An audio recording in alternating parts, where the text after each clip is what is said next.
바울의 선교 여행은 사람들에게 예수를 알려 그들 내면의 변화를 일으키고 궁극의 소망을 새로이 일깨우는 것도 중요한 목적으로 삼았지만 단순히 그것만을 목표로 삼지는 않았습니다. 그의 선교 여행은 하늘에서와 같이 이 땅에서도 새로운 종류의 나라를 세우는데 그 목적이 있었습니다. 이스라엘의 하나님이 늘 세우려 했던 그 나라, 바울은 바로 그 나라를 힘주어 선포했던 것입니다. 지금까지 바울은 고린도 교회에게 하늘이 두 쪽이 나도 교회는 개인이나 화려한 운명수를 따라 나뉘면 안 된다고 이야기를 하고 있습니다.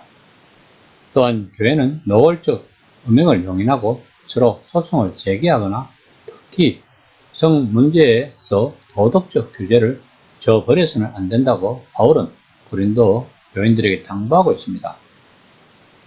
그런데 7장부터는 편지의 의도가 바뀝니다. 고린도 교인들은 바울에게 편지를 보내서 자신들을 궁지에 빠뜨리고 교회에 어려움을 일으키는 몇 가지 문제에 대해 조언을 구하기에 그것들에 대해 바울은 몇 가지 확고한 원리를 제시합니다. 그런데 그 원리들은 대부분 성경적 이해와 신학적 사고, 목회 경험에서 우러나온 기독교적인 현명한 조언에 가깝습니다.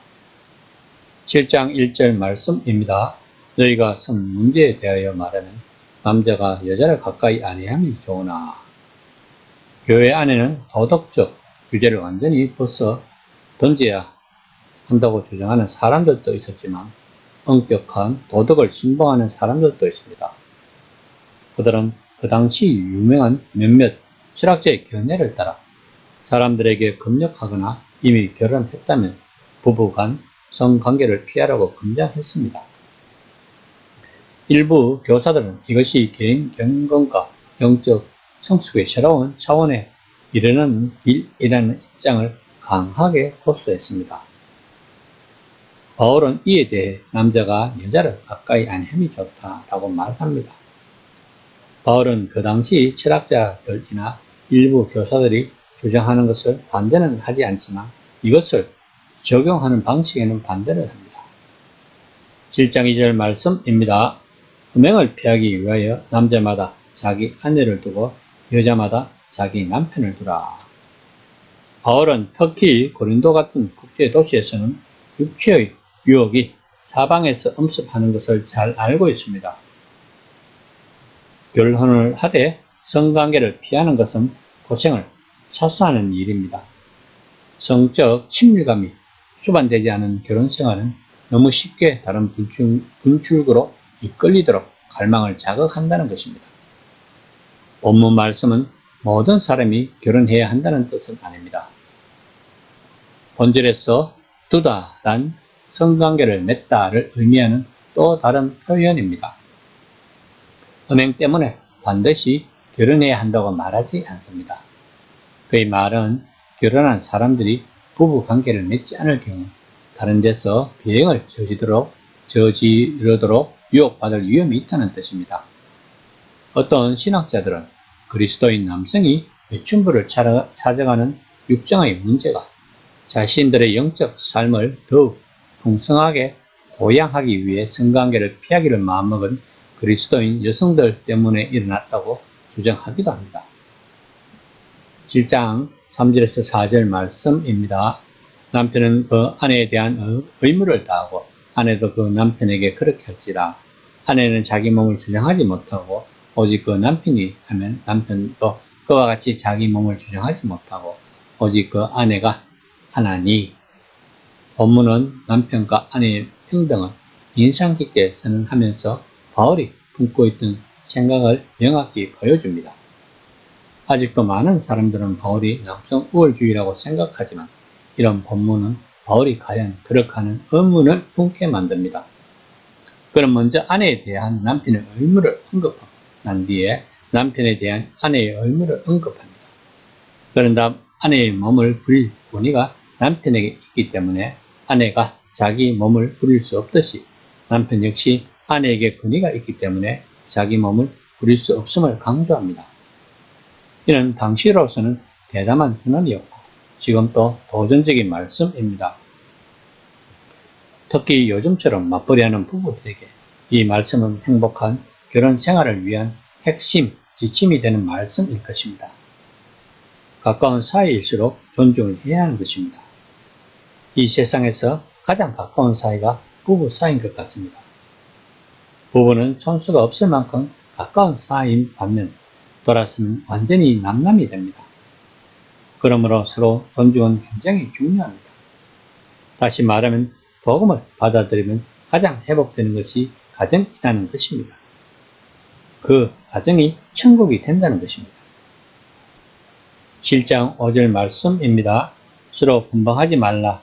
다만 기도할 틈을 얻기 위하여 합의상 얼마 동안은 하되 다시 합하라. 이는 너희가 절제 못함으로 말미암아 사탄이 너희를 시험하지 못하게 하려 함이라.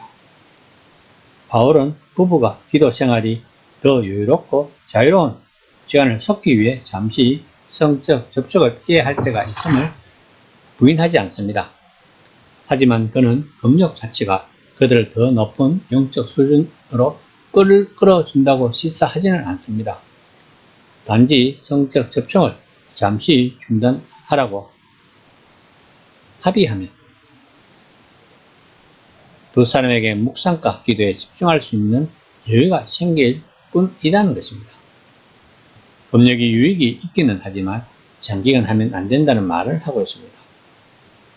이는 우리 본성 중에서 가장 강한 성욕을 가지고 사탄이 공격 기회를 주기 때문이라고 바울은 말하고 있습니다. 7장 6절에서 7절 말씀입니다. 그러나 내가 이 말을 하면 허락이요 명령이 아니니라. 나는 모든 사람이 나와 같기를 원하노라. 그러나 각각 하나님께 받은 자기의 은사가 있으니 이 사람은 이러하고 저 사람은 저러하리라. 바울은 본문 말씀이 명령이 아니라 조언임을 분명히 말하고 있습니다. 우리는 바울이 독신임을 알고 있지만 그가 한 번도 결혼을 하지 않았는지 아니면 그가 그리스도인이 되자 아내가 그를 떠났는지는 우리는 모릅니다. 그는 성적 충동을 제어할 수만 있다면 독신이 좋다고 말합니다. 하지만 그는 기혼이든 독신이든 하나님이 사람들을 부르신 대로 자신들의 생활 방식을 이어갈 수 있게 하신다고 여깁니다. 바울의 이 말은 초기 기독교 공동체에게 한 조언인데 바울의 이 조언은 지금 현재에도 적용이 될 만큼 중요한 지침서인 것 같습니다. 우리가 예수를 믿고 거듭난다고 해도 우리 내면에 자리 잡고 있는 우리의 본성은 그대로 남아 있습니다. 그래서 그 본성과 성령이 끊임없이 부딪히는 것입니다. 이것이 영적 전쟁입니다. 바울은 우리들이 영적 전쟁을 어떻게 하는가를 알려주고 있습니다. 이 영적 전쟁에서 승리를 하려면 우리가 가만히 앉아서 기도만 하면 안 된다는 것입니다. 오늘 말씀을 따라 행동이 따라야 하는 것입니다. 먼저 우리가 행동을 하면 성령님이 우리들에게 그것을 물리칠 수 있는 능력을 주시는 것입니다. 그러므로 우리는 먼저 내가 상대방에게 다가가야 합니다. 그리고 먼저 사랑한다고 일단 말부터 해보는 것입니다. 그 다음은 성령님께 맡겨보는 것입니다.